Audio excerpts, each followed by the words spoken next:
जग सेवा कर चली दादी प्रकाशमणि, दादी प्रकाशमणि।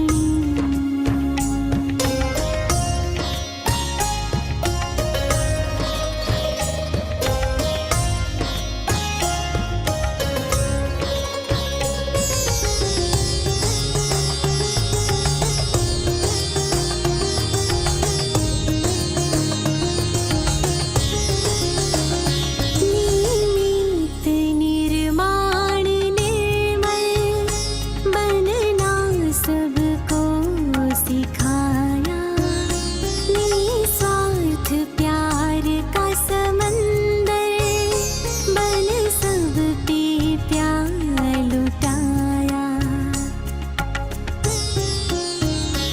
लगता है जैसे तुम हो यहीं कहीं, दादी प्रकाशमणि।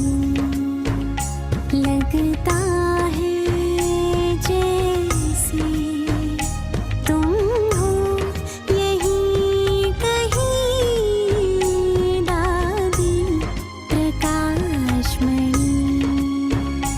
दादी प्रकाशमणि।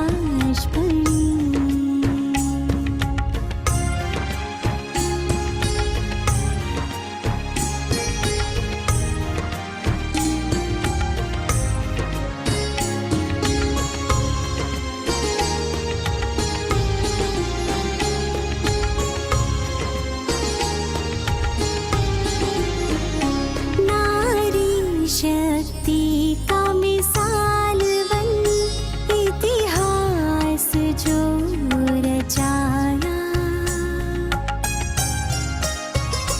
देकर सम्मान सबको तूने अपना बनाया। गाता है दिल यही तुम सा नहीं कोई, दादी प्रकाशमणि। गाता है दिल यही तुम सा नहीं कोई, दादी प्रकाशमणि, दादी प्रकाशमणि, दादी Prakashmani.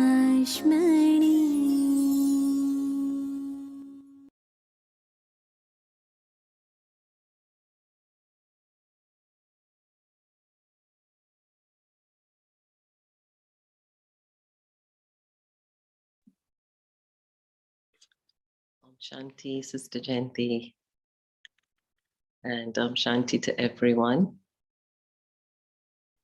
And Dadi Prakashmani's day, Remembrance Day, is coming up. And that's why we had her picture, and Sister Jayanti will share a few stories about her. And I just want to begin by saying that Yashoda Mata, Brahma Baba's wife, she literally fasted almost 365 days of the year. She was such a devout Bhaktini or female Bhagat that Brahma Baba used to say to her, is there any day that you have free? Because she also used to encourage him. If you know she was doing it, she wanted everyone to take part. And I've mentioned this before also once, how when Brahma Baba did some of his worship and his rituals, then he would literally then say at the end, I want this to go to the whole world. And he wouldn't keep it to himself. And Dadi Brijendra was saying that nobody does this. If you've put a lot of effort into doing this worship or puja, then you're doing it for yourself. But here Baba is giving all that return away to the souls of the world. So we can tell that even in those early days, Baba was such a devout Bhagat and so pure, so altruistic in his puja. And a lot more can be said, but I will hand it over to Sister Jayanti, and welcome to everyone. Om Shanti. I'll share something about Adi Prakash Mani later on. But first, if we look at the Murli from yesterday, and today I'm in the retreat center, which is a monastery in Spain, just outside of Barcelona.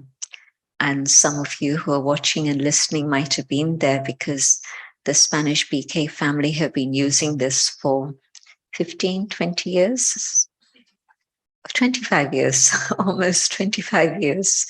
And so it's really become a second home. And it's beautiful.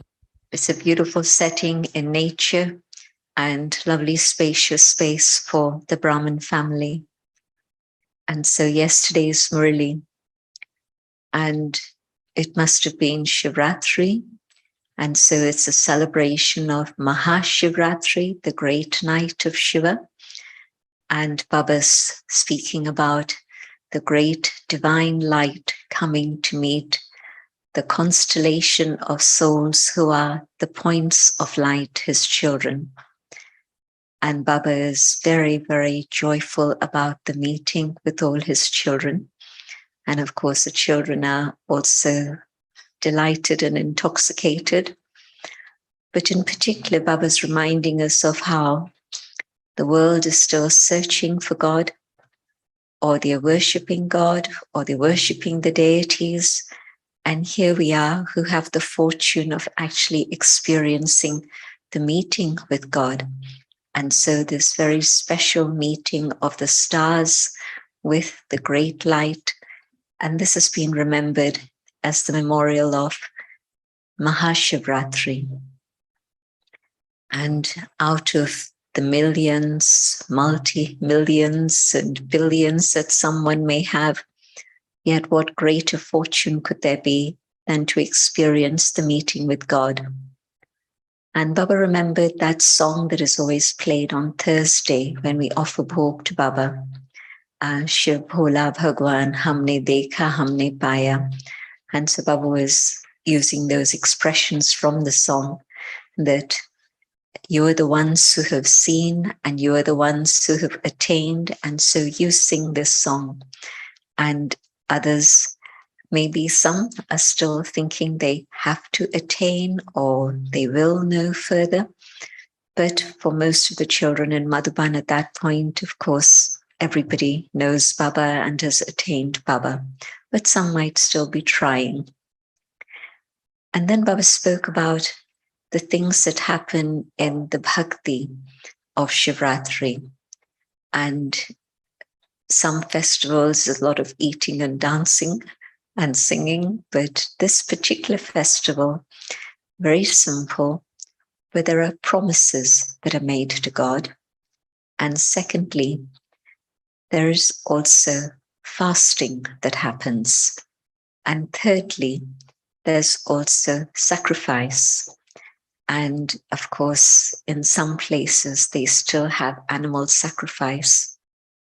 But generally speaking, it's remembered. And of course, early on, way beyond, it used to be human beings sacrificing their lives to Shiva so that they could attain absolution from all sins and also then experience mukti or moksha. That was their pure desire. But now our surrender is very different. We don't have to give up anything in terms of physical life, but what we're doing is sacrificing, surrendering our mind, our intellect, and our relationships. Baba didn't mention sanskars. Baba specifically mentioned his mind and intellect and then relationships. And then Baba went on to explain the detail of how each aspect applies now at Sangam Yuga. And in terms of, firstly, the promise, and I think it was the 56th year of Shivratri. And so at the end of the celebration of the year of Tapasya in Madhuban, it seems they've had a ceremony in which everybody's made 56 promises to Baba. Now, I don't know what's 56 promises I could make at this point. But certainly Baba's mentioned later on in the Murali that it's 56 promises. And so Baba's saying that what sort of consciousness is it in which you make a promise? Is it that you make a promise that has already a little bit of weakness in the thought? Well, I'm promising you, Baba, but I'm not quite sure if I can make it. I don't know whether I'll actually be able to do this or not. And so if the promise itself is filled with weakness in my commitment, then of course this is a clear invitation to Maya, to weakness to come and settle in. And of course, weakness is waiting for such an invitation. And so it's opening the door for weakness to come in, and then it will be very difficult to get rid of it. And the other way to make a promise, the other way is to be absolutely determined. Baba, I know you're going to help me. I have the faith, I have the courage, and I know with your help there will be victory. And Baba then spoke about victory in beautiful ways. I was saying that victory is tied to you. And so where else is it going to go? It's definitely the companion of the Pandavas. It said that the Pandavas had victory. And so God is your companion. You are the Pandavas. And so victory is definitely your companion. And it's always been remembered as the rosary of victory, not the rosary of victory and defeat. And so if you're the garland around Baba's neck, then definitely victory is the garland around your neck, and defeat can never be experienced. And so very lovely definitions of how to make a promise to Baba with that faith and commitment and determination, so that then Baba's help can be received, and then we can work with that and reach victory. And then Baba spoke about the fast. And in terms of the fast, Baba was talking about how there can be the fast that happens with great love and joy. And then there can be the fast that happens in terms of a lot of renunciation. But that also is only possible because you're doing it with love and happiness. Otherwise, you wouldn't be able to do it. That it wouldn't be possible. And so in terms of renunciation, what is it am I renouncing? What is it that I'm making a fast of? And what I'm renouncing is weakness in my attitude. And what I'm making the determined commitment for in my fast is that I will always, always have a pure, elevated attitude. And if attitude is pure and elevated, then definitely my words and actions are going to be following on, and they will also be elevated too. And so can I make sure that there is nothing but pure, elevated awareness, so that then there's pure, elevated thoughts? And Baba said, what is the service, the great service that you do? Your great service is the transformation of the world. But that also begins with your elevated attitude and your elevated vision. And so you begin with that thought that, yes, we're going to create a new world, a better world. And that pure, elevated world happens to come about through the starting point with your elevated attitude. And so it's interesting how Baba wasn't just talking about awareness this time, but in particular about our attitude and what our attitude is like and how to be able to maintain it in that very, very high level. And then Baba spoke about the situation with surrender. And so, what is my sacrifice? What is my surrender? And the biggest surrender is the surrender of body consciousness. Am I ready to do that? And if I can surrender my body consciousness, then again, Baba linked it with the whole story of if there's arrogance, then that's going to make you feel that you want to win every argument. The difference between arrogance and self-esteem, and if you allow arrogance to come, then you say, well, I've got a little bit of arrogance, but I think I need it. It might come in handy in the future. And so in that consciousness, I'm keeping arrogance with me, and I'm using arrogance, because if there's a little bit that's still remaining, then it's like a magnet that pulls to itself and makes you do things again and again. And in that state of arrogance, then I want my way to be done. It has to be like this. And in that state of arrogance, then of course, it may seem that everybody's listening to me now because I'm so bossy and authoritarian. But in fact, the short-term victory leads to long-term defeat, because I have allowed arrogance to take over. And the other way, if I have humility, then in humility, in accepting the idea of another, it might seem that there's defeat, but it's limited defeat. It's only for this moment. But in the long term, your humility is what's going to bring victory. And I know this question comes up a lot. How do you see, where is that line between what is impure arrogance and what is pure self-esteem? And it's a question that's come up many, many times. But just today, reflecting on this, what came out to me very clearly was that when there's arrogance, there's no space to give regard and respect to another.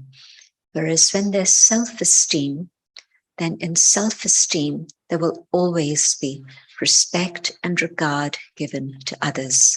And so that's how I can tell whether it's not self-esteem, but it's tipped over into the side of arrogance. And so that for me this morning was a very, very clear insight into the difference of these two things, because I'm sure you've had that question asked of you. And I'm sure you've thought about it also, but today was very clear. What is the sign? And self-esteem, and there'll always be respect given to others. And then Baba also mentioned how if there is arrogance, then if anybody insults you, you'll take it very personally and you'll be hurt by that. But if there's self-esteem, and even if somebody's saying something, yet you won't take it personally and you won't take it as an insult. And so your stage won't be affected. All the Hindi words rhyme in all of this. And I won't take you into the Hindi dictionary now. But the other thing that Baba commented on in terms of self-esteem and humility is that when there's humility, then you're always engaged in the task of renewal. And Baba just used the word renewal, but I'm interpreting it as renewal within the self.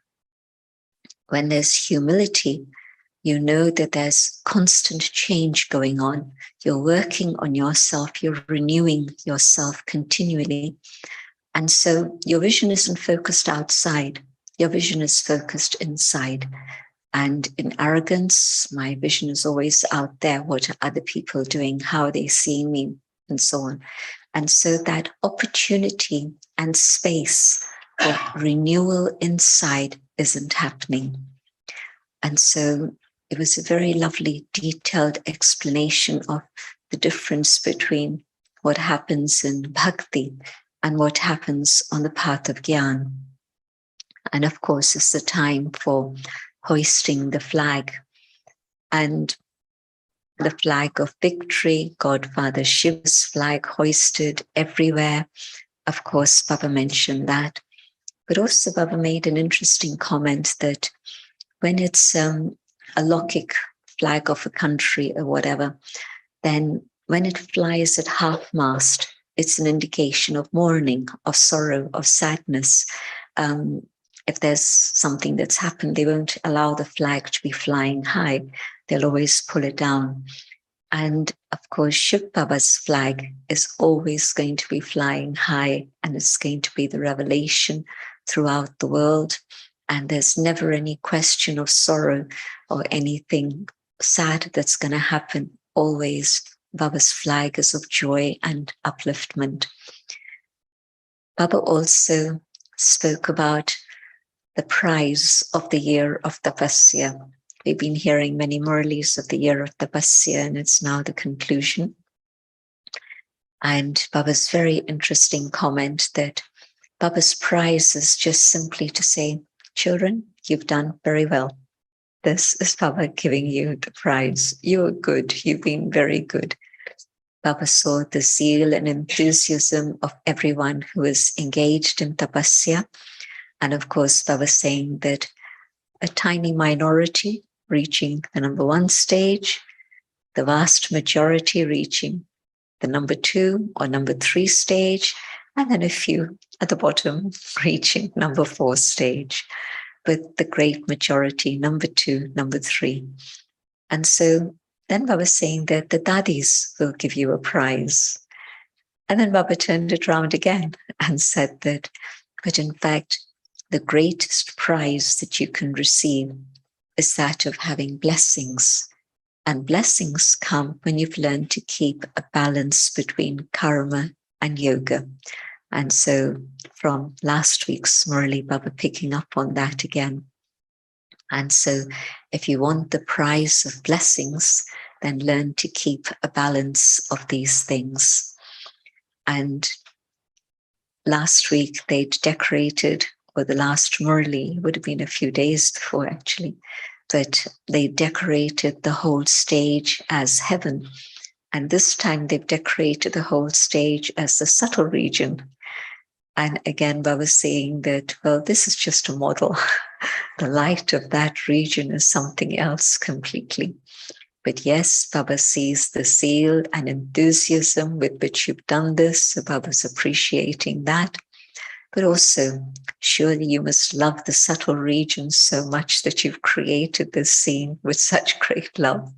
So Baba acknowledges all the little things that the children do with love in his remembrance. And so again, that was very lovely to see. So a special Shivratri Murli. And each Shivratri, Baba would find new things to say. So if we wanted proof that Baba is the ocean, how many talks can you give on Shivratri?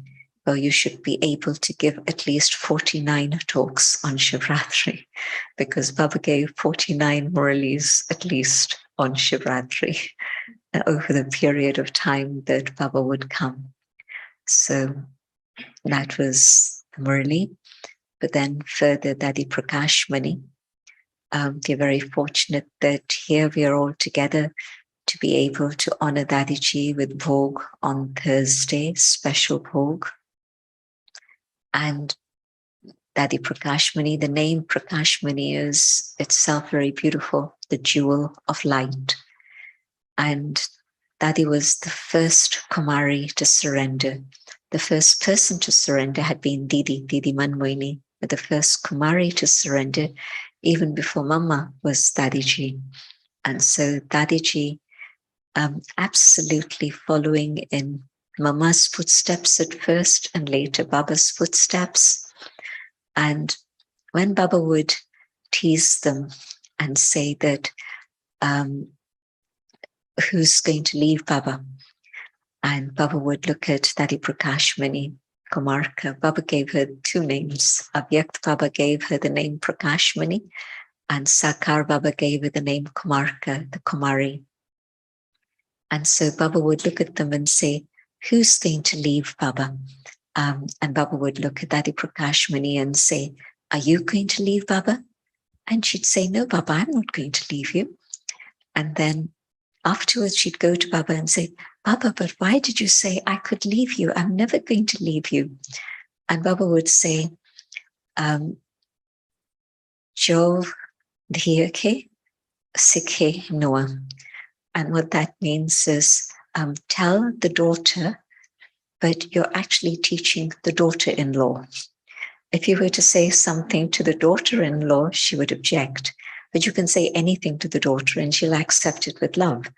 And so Baba said, Baba knows that you're never going to leave Baba, but there might be some in the gathering who could leave Baba. But Baba can't point to them and say, maybe you're going to leave. Baba knows you're never going to leave. So this was the quality of her relationship with Baba, one of total trust and total love, in which Baba trusted her enormously and also loved her hugely. There were two people to whom Baba would write a letter every single day in the days of service. One was Dadi Kumarka and the other one was Jagdish Pai. And Ishu Dadi was sitting with us. Dadiji was there also. And Dadiji was remembering how Baba had sent her a letter and she hadn't replied. And so Baba then sent her another letter saying, are you so busy that you've forgotten your father? And she had to phone Baba and say, Baba, I'm really sorry, but I didn't have a minute. I was doing this, this, and this, and this, and these are all the things you had asked me to do. And then Baba said, yes, it's okay. But you can see that it wasn't like the Supreme up there and the child down here, but it was a very playful relationship she had with Baba, and a lot of fun, a lot of love, and total obedience. And can you imagine getting a letter from Baba every single day? Well, she was one of those lucky souls who did. So Ishu Dadi had been remembering that. And when Dadi thought about it, she smiled and said, yes. Baba would send a letter by the last train that left Abu at night, so that she would get the letter next morning. And so just within the space of some hours. And so Baba would express that love in so many different ways for her. But also the one whom Baba selected to go abroad first. So she was heading the delegation, and then with her was Dadi Ratan Mohini and Dada Anand Kishore Dada. So the three of them went to Japan, but that was the invitation to the conference there. But after that, they toured the whole of that eastern part of the world, from Japan to Philippines, to Malaysia, to Singapore, to Hong Kong, to all those Indonesia, all those places where there were Bharatwasi communities, and many of them from the Sindhi community. And so they knew them and offered them hospitality. And so that whole area got served right in 1952. So just as service was starting in Bharat, so Baba was also sending Baba's children across to that place. I had the amazing fortune of traveling with Dadi in India, but more than that, many, many places in the world, America, Australia, UK, of course, Europe, of course. Dadi traveled to many, many countries in Europe and the Middle East, and just amazing service. Just seeing Dadi, you could see that shining jewel, the jewel of light. So I'll stop here and see where you want to go, Aruna. And I'm sorry, I'm looking down, but the laptop is here and the camera is here. So no worries. Yeah, no worries. There's also that famous story of Dadi Prakash Mani where Brahma Baba put an ad in the newspaper, And the ad was that he's trying to find a good suitor, a good husband for Dadi Prakash Mani. And and of course, Dadi Prakash Mani was portrayed as being somebody so virtuous and beautiful. And so who would not want to marry her? And so many suitors came forward. And some of them even came with this necklace, which is called Mangal Sutra, which you put and you already decide that this is your wife to be. Anyway, I'll tell you a little sequel to that. Baba hadn't told her that he was doing this. Yes. And so when the letters and people started arriving, she was totally shocked. And so then when she found out, she said to Baba, "Baba, you didn't tell me." Baba said, "That's okay." And she said, "Yes, okay, Baba." And so again, that demonstration of that relationship in which Baba had all rights on her and could put her photograph and her name in a newspaper like that. And she also said, "What will my father think now?" And they just had such a good laugh about it. That was the main thing. So, gentlemen, yeah, I also had this question, and you shared quite a bit about it already, because it is an ongoing subject with the BKs, this arrogance and self-esteem. And it seems like actually when there is arrogance, as you said, it blinds you. But the question really is, do we focus on renouncing the arrogance, or do we focus on self-respect? I mean, that's a bit of a rhetorical question, but I think maybe, do you think we spend too much time worrying about the arrogance when we should really be imbibing the first paragraph of every Avyak Murli, and that's so filled with so much self-respect? So how do you propose we attack that? I think that if you go back to the first sentence within that paragraph that I was talking about, renouncing body consciousness, and then, of course, Baba talking about arrogance, but how do I renounce body consciousness? I don't. I practice soul consciousness.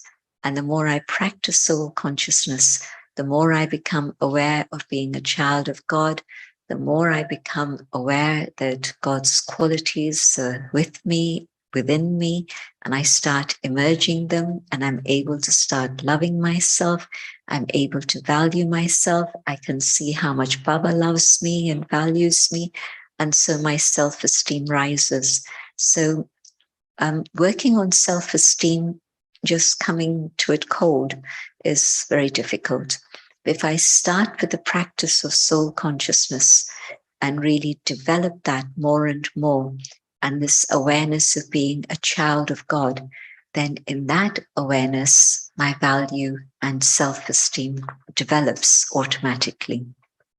And the other step, the other stage of body consciousness is left behind. But Baba mentioned how there's a little trace that remains. And so this I factor, I think we do have to keep a lot of attention on that, so that then I'm able to get rid of it. Another lovely comment that Baba had made was how attention is so important. And Baba was at that point talking about our attitude, I think. And in that, Baba saying that, okay, what is the seed? If the seed is good, but the results are not coming, the fruits are not coming, so what's the problem? Maybe it's the soil. The soil isn't the right soil. Or maybe it's because the seed hasn't been given proper attention. And so the promise I make to Baba, or the attitude that I'm trying to develop, whatever it may be, but the thought is good. It's very powerful. And every powerful thought should actually be put through into practical action, and you should be able to see the result of that. Then you know that it's worthwhile. But if there's beautiful elevated thoughts and then there's no result coming out of it, well, all of that has gone to waste. And so what is the soil?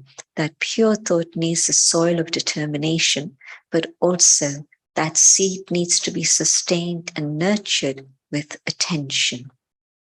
And so my attention to removing body consciousness and developing soul consciousness is what's going to make the shift happen. Yes, gentlemen, you always have a nice take on it. And I think also connected with that is this aspect of blame. As Baba said, you know, somebody insults you and then you point the finger at them when it's you actually being triggered. So this is one of my latest themes, is that if I'm being triggered, then I've got to look at that. And I was going to say, actually, do you have, I mean, does anything come to your mind in terms of examples of dadis? Baba also had so much opposition, and yet he was able to ride through that with self-respect. But any examples of dadis who were faced with that? A major example that had a huge impact on me. We were having a meeting, and it was one of the big projects, whether it was Million Minutes or Global Corporation, one of those. And it was the senior brothers, and the RC group was very small at that time. I think about 6 of us, so about from foreign lands. So we were there, the senior brothers were there, and the dadis were there. And Dadiji. Dadiji was chairing the meeting. And at that point, Daddy made a comment about something. And one of the brothers really had quite a reaction. And he spoke very, very aggressively in that meeting. And it was being directed at her. Daddy stayed calm. You could not see any reaction on her face whatsoever. She just let all of that come out. It subsided because she wasn't reacting, so it subsided. But then what she did further, that in itself was quite an amazing achievement. You know, here's somebody attacking me with a lot of aggression. Can I stay completely soul-conscious and calm and not be impacted by it at all? That was the first demonstration. But then went further. Daddy said, okay, well, now let's take up the second point of the agenda. And she again turned to the same brother and said, what do you think about this? I know if it had been me, I would have avoided that person. I would have then asked somebody else to begin the conversation. I wouldn't have laid myself open again, second time. But she had the courage and the calm to actually say, okay, what do you think about this? And all the steam had gone anyway. So now the person spoke calmly and the conversation continued. But that was an amazing demonstration of what soul consciousness and humility is, and giving regard to another. Within a moment, whatever had happened finished. She didn't think about that. Okay, tell me what you think about this. So yes, when I saw that, I thought that's a big, big lesson for me. Yeah, and in anger management, gentlemen, they teach you that, well, they explain that when somebody gets angry in front of you or in a room, then our immediate response is that we could be responsible. And I think in this case, or the case of dadis, they don't take it on. They just don't think that they are responsible. And what are they doing, gentlemen? Just being a detached observer? At that moment, I think also there's compassion. Here's somebody who's angry. Now there's something wrong that's triggering this anger. They're in a position in which they're unhappy. There's something that's causing distress. And so I think it wasn't just being a detached observer. I think there's also some compassion there. And so this is why, again, that respect, coming back again to that individual, giving them another opportunity to say whatever it is they wish to say. So I think that together with detachment, there's also compassion. Yeah, great. Thank you, gentlemen. Can we explore a little bit about attitude? Because Baba talked about weak attitude, elevated attitude, pure attitude. I think it'd be nice to have your take on how exactly is attitude created? Attitude is an accumulation of thoughts, right? When you're thinking the same thing over and over again, and then it creates this kind of awareness in your mind, right?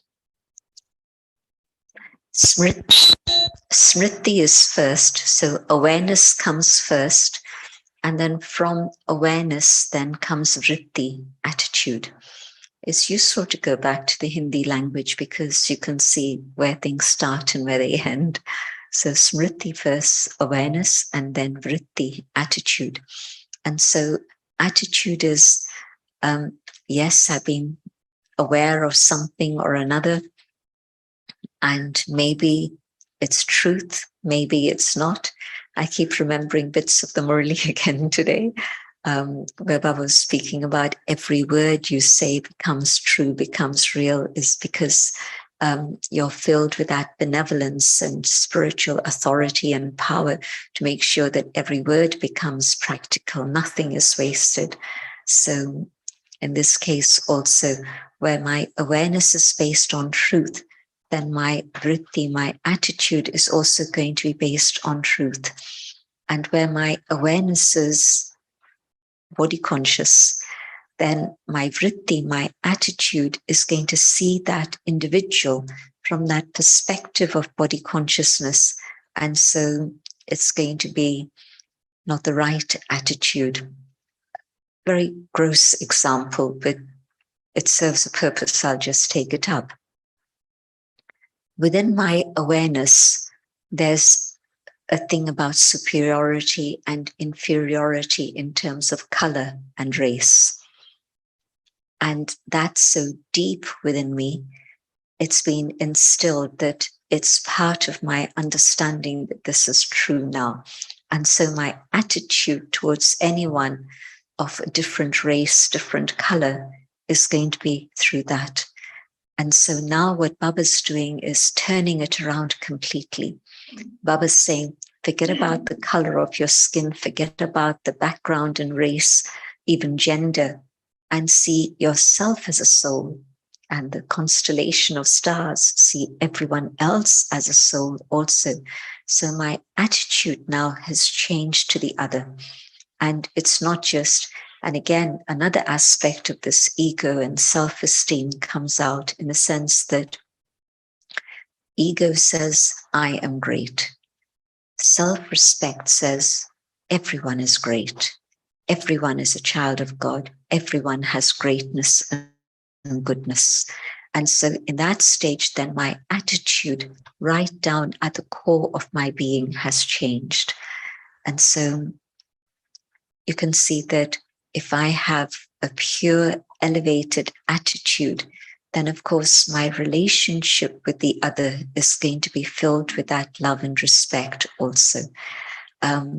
It's very interesting how things are so deeply ingrained in us from childhood that unless we start understanding properly what Baba is saying and practicing those ideas, the world cannot change. But as I practice the ideas that Baba's teaching me, truly we can create a world of equality for all, dignity for all. And it's fascinating for me how, although Satyug is theocracy, based on the awareness of God, there is number-wise, but yet there's still respect for all and dignity for all. And so it's possible to have number-wise and yet still maintain respect for each and everyone. Again, the Dadi's demonstrated this beautifully. Here's Dadi, who was by then in her 60s, and she would be sitting in the courtyard, and here's a new student who's come first time to Madhuban. So basically they've been practicing Raj Yoga for 8 months, no more than that. And she's been practicing Raj Yoga all her life. And so just imagine her stage and the stage of the other. But she sees them as Baba's child. And especially because it's Baba's new child, she gives them extra love and she treats them with that respect and dignity. And so attitude of soul consciousness is what makes a change.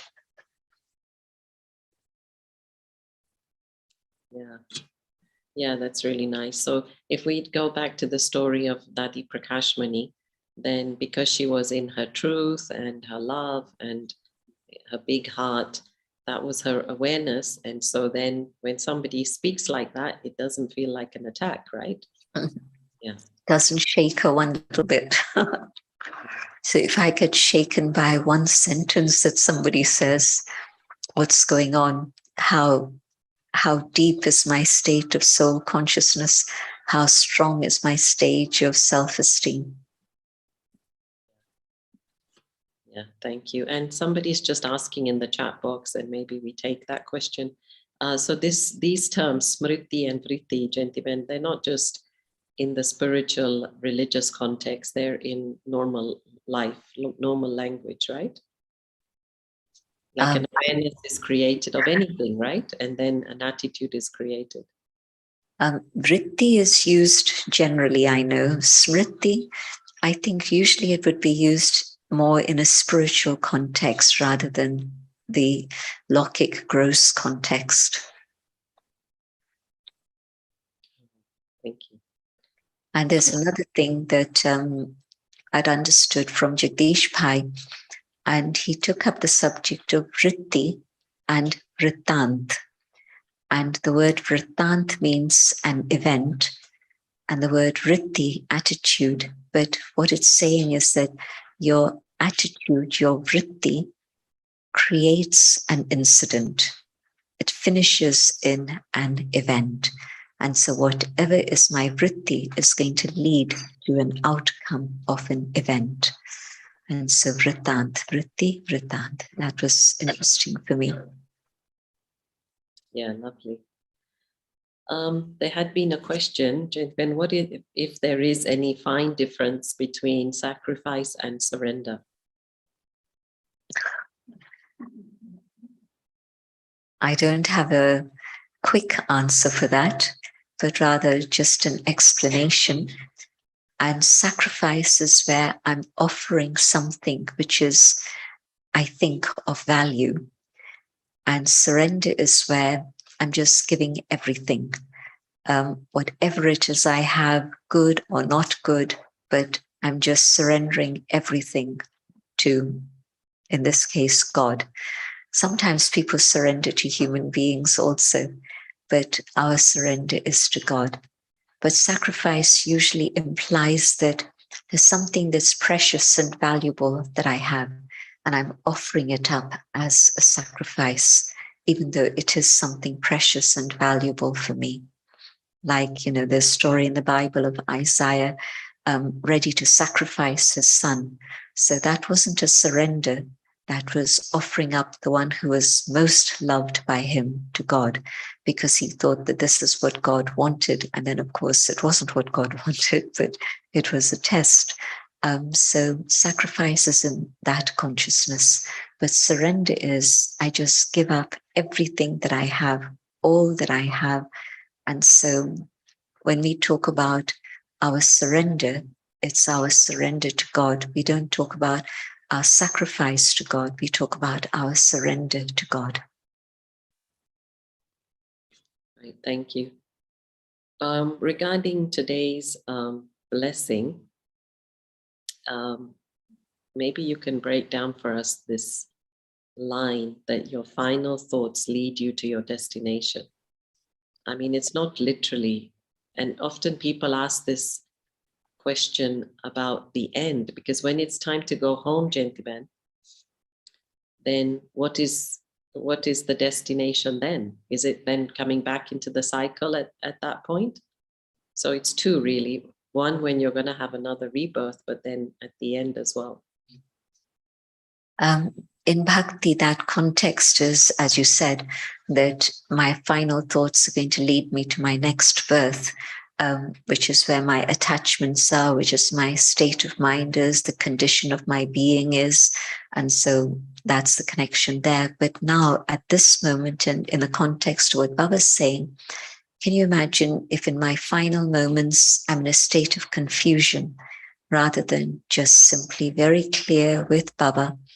Then yes, I'm going to end up in front of Dharamraj, and the destination for all of us, or at least everyone except the 8 are in the tribunal, and everyone, even the 108, pass through the tribunal. And so we land up in Dharamraj, but of course, number-wise, and the 108 one, number 9 goes through very quickly, and slowly, the rest. So in one sense, that's the destination. But if I've been confused, then I haven't been with Baba. So what is it that my story is? And so the final moment isn't just the question of that final moment, but it's the whole of my story. And that's going to determine my final thoughts. So here I am now in Sangam Yug, and I'm preparing myself. And so things happen, but I say full stop and stop. And at that moment then, I'm with Baba, and Baba gives me joy and shows me the solution. So if I've been practicing this consciousness and this awareness now over a period of time, then at that final moment, it'll come. Full stop, go to Baba. But if I haven't practiced that, and my story is that I keep avoiding that effort that I need to make internally, and my thoughts are scattered and confused, and there's lack of faith. Why is there confusion? There's probably also lack of faith, not just the lack of practice of full stop, but also lack of faith. Questions, why is this happening? It shouldn't be happening. Why am I here? You know, it's so-and-so's fault. All these things are coming in my mind. And so, of course, my destination at that moment, Dharamraj, and I haven't done the work that I needed to do to sort things out and just be able to put a full stop and have that total faith that, yes, the right thing is happening at the right time. Baba is benevolent, drama is benevolent, and so it's going to be fine. Thank you, gentlemen.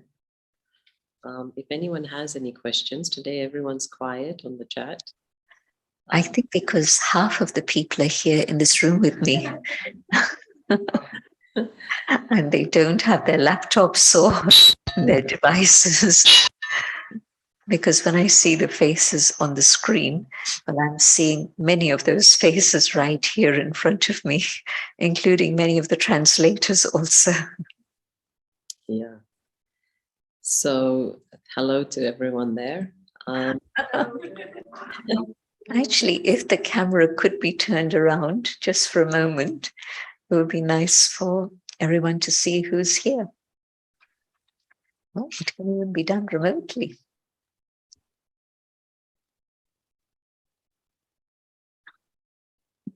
It's, can you see? Okay, you're seeing the rest of the stage for the moment. Okay.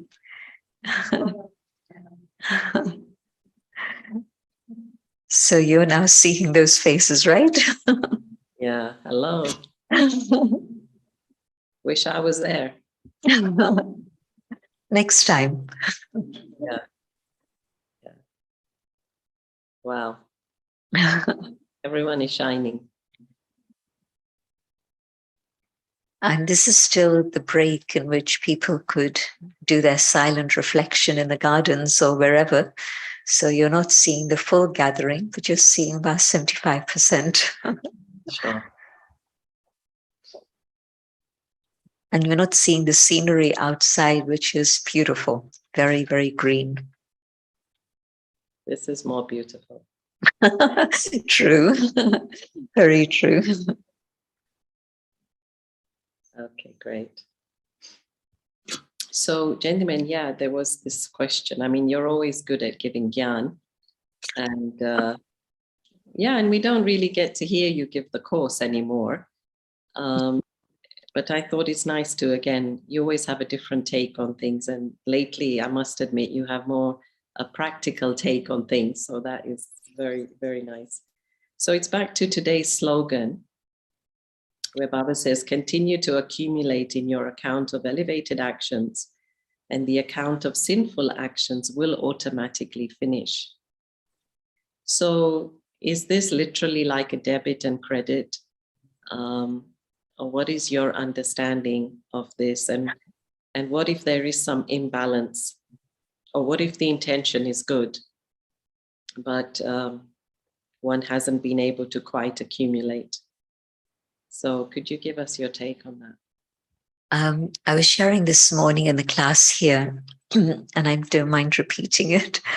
Dadi Gulzar had shared how she'd seen this scene of a pair of scales with the two pans. And at first it was more or less equal, bit of good, a bit of bad, both equal. And then the side of bad became heavier and heavier. And as Kali Yuga has progressed, that's what's happened. That side of sin has become very strong. But then Sangam comes and you start accumulating charity. And you can accumulate thoughts, words, actions. All of them can be very, very clean and pure once you come to Baba. Then that side becomes heavier. And at the final analysis, what is it that you can calculate? You won't calculate how much was bad. You just calculate what is the weight of the good.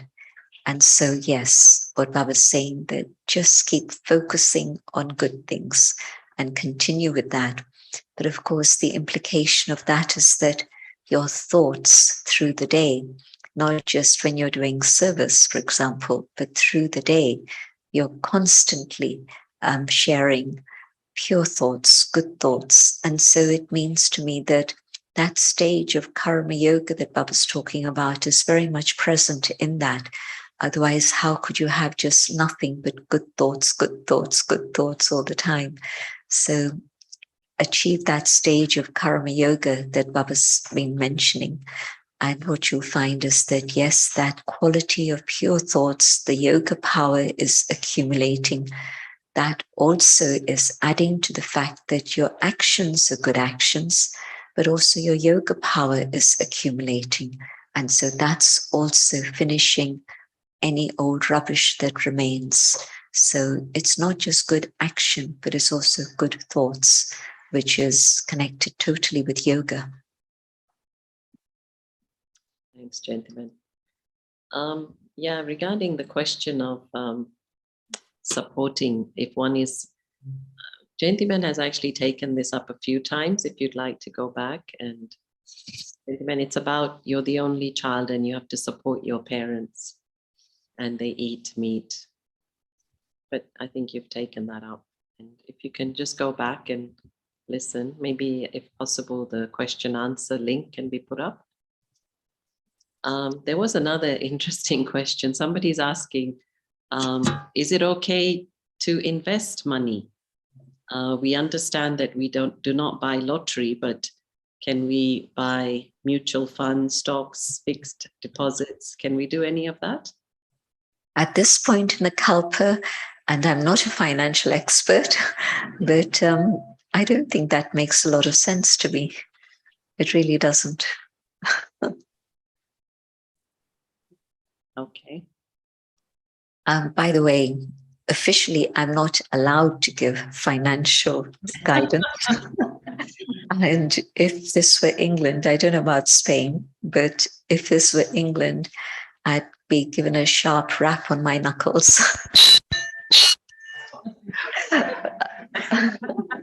Well, just as well, this is a family chit chat. Yeah. And somebody's asking back to what you were mentioning about Dharam Raj.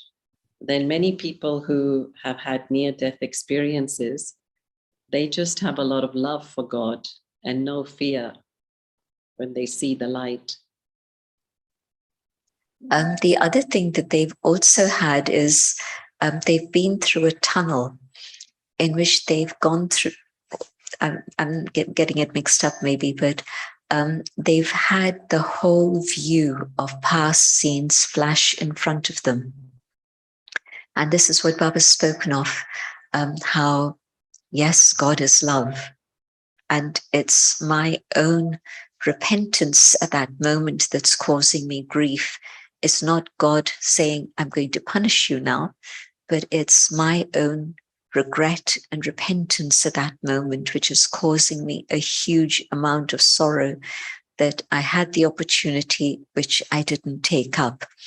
And so I think that when those scenes flash past in front of us through birth and rebirth, I'm not sure how much realization happens, but certainly now at this moment, Baba says how you'll see what it is you did, and then there'll be that punishment. And the punishment is not being boiled in oil or things like this. It's really my own feelings at that moment of great remorse. And so that is the punishment that I'll be experiencing. Yeah. So again, gentlemen, it's really our stuff, isn't it? Totally. It's totally my stuff, not even our stuff. It's totally my stuff. Yeah. Okay. So last question. So somebody's saying there's so much to do and there's a feeling of tension and pressure. Can Sister Genti give some tips on how to not make it pressureful? I found that the more soul consciousness I have, the more I let Baba be in charge and simply be an instrument. Whatever it is you're doing, not just when you're giving gyan, but you're doing the cooking, you're doing the cleaning, you're doing paperwork, and you're doing admin. Really just be an instrument and let Baba work through you, and you'll get everything done at twice the speed. And it won't seem so enormous, but it'll be Baba's lovely expression last week. Baba is with you and is your companion, and Baba is giving you guidance and strength and help to do whatever it is that's needed. And so practice that, just experiment with that. You know, when we hear the Murali, we think, oh, that's lovely. And then when it comes to action, we forget what it is Baba asked us to do. And so at that moment of action, can I really just for a moment say, okay, Baba, now come in, take over and see what Baba can do. Just try it. Great, gentlemen. Thank you. And any highlight from the retreat so far? Any? Well, the essence of the retreat, personal reflection and transformation. Navigating our way through uncertain times. And so let Baba be the one who's navigating my boat. Yeah, great. Thank you so much. Thank you, everyone. So we'll end with a nice meditation. Drishti. Om Shanti.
Om Shanti.